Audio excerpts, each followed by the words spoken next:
ಇವತ್ತೇನು 52,000 ಕೋಟಿಯಷ್ಟು ಪ್ರತಿ ವರ್ಷ ಎಲ್ಲಿಂದ ಹೊಂದಿಸ್ತಿರೋ, ನಿಮ್ಮ ಹತ್ರ ದುಡ್ಡಿದೆಯೋ ದುಡ್ಡಿಲ್ವೋ ಅದನ್ನಾದ್ರೂ ಹೇಳಿ ಹೋಗ್ಲಿ. 26,000 ಕೋಟಿ ರೈತರ ಸಾಲ ಮನ್ನಾ ಮಾಡಿ ಹೊಂದಿಸಿದ್ರು ದುಡ್ಡನ್ನ. ಸಂಪತ್ಭರಿತವಾದಂಥ ರಾಜ್ಯ, ಇಷ್ಟು ತೆರಿಗೆ ಮೂಲಕದಲ್ಲಿ ಇಷ್ಟೆಲ್ಲ ಕಟ್ಟಿಸ್ಕೊತೀರಿ. ಬೆಂಗಳೂರು ನಗರದ ಪರಿಸ್ಥಿತಿ ಏನಾಗಿದೆ? ಯಾವ್ದಾದ್ರು ರಸ್ತೆ ಹಾಕ್ಸಿದ್ದೀರಾ? ಕೊನೆ ಪಕ್ಷ ಸರವಣ ಅವ್ರು ಹೇಳಿದಂಗೆ ಒಂದು ಗುಡ್ಡಿ ಮುಚ್ಚಿದ್ದೀರಾ? ಜನಗಳು ಇವತ್ತು ಟ್ಯಾಂಕರ್ಗಳಲ್ಲಿ ನೀರು ಹೊಡೆಸ್ಕೊಳ್ತಕ್ಕಂಥದ್ದು. 3,000 ರೂಪಾಯಿ ಒಂದೊಂದು ಟ್ಯಾಂಕರ್ಗೆ ನೀರಿನ ಬೆಲೆ. ಆ ಪರಿಸ್ಥಿತಿಗೆ ಇವತ್ತು ನಮ್ಮ ನಗರವನ್ನು ದುಡಿದಿರಿ.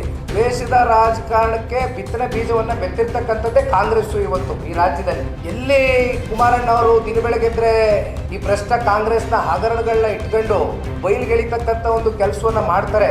ಇದನ್ನ ಅಲ್ಟಿಮೇಟ್ಲಿ ಅವ್ರಿಗೆ ಸಹಿಸಕ್ ಆಗ್ತಾ ಇಲ್ಲ. ಒಟ್ಟಾರೆಯಾಗಿ ಅವ್ರು ವರ್ಚಸ್ ಕುಗ್ಗಿಸ್ಬೇಕು.